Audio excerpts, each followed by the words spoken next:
Hello mga lovely people! Welcome to Cucina di Pichi, the home of Pacham recipes. For today's video po, ang isi-share ko po sa inyo ay isa naman pong, sa tingin ko may na-post na po akong recipe na ganito, na similar dito, insalata di pasta. Ito po yung mga ingredients natin.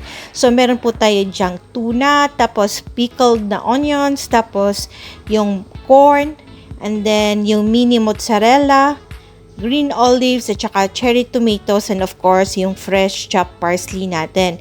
And then wag din natin kalimutan yung ating pasta. So yung ginamit ko po na pasta para sa recipe nito ay yung pong penny.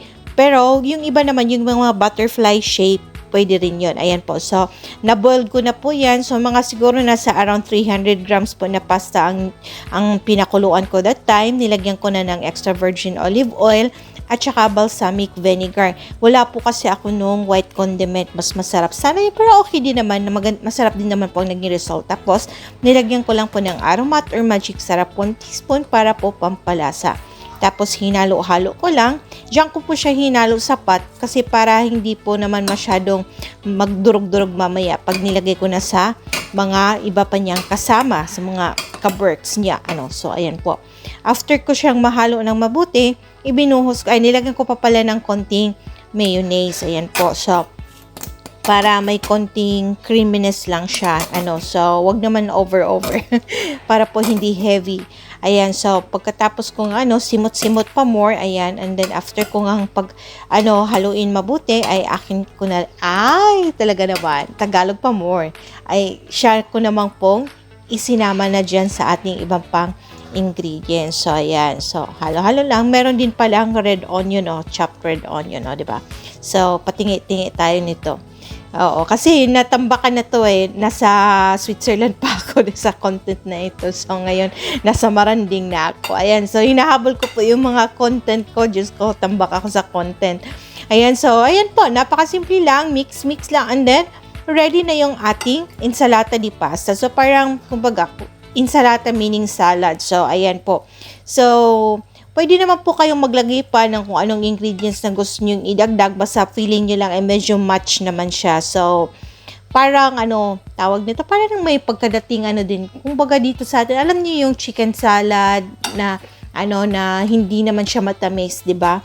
Yun, yung parang ganung style lang siya. Ayan po. So, ayan, nilagyan ko lang ulit pa ng fresh parsley kasi sayang naman. So, paano po mga lovely people? Yan lang po yung ating napakasimple at napakadaling insalata di pasta.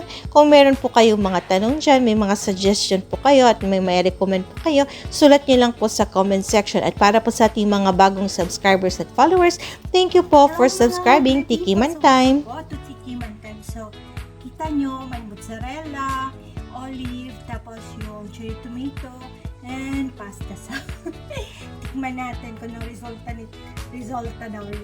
nito, kasi nga balsamic vinegar yung ginamit ko. Kain po!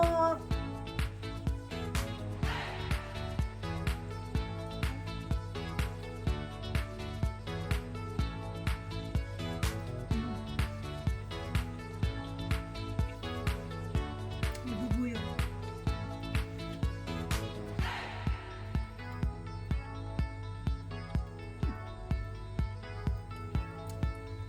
Perfect. Kaya yun. So, di ba? Napakasimple lang.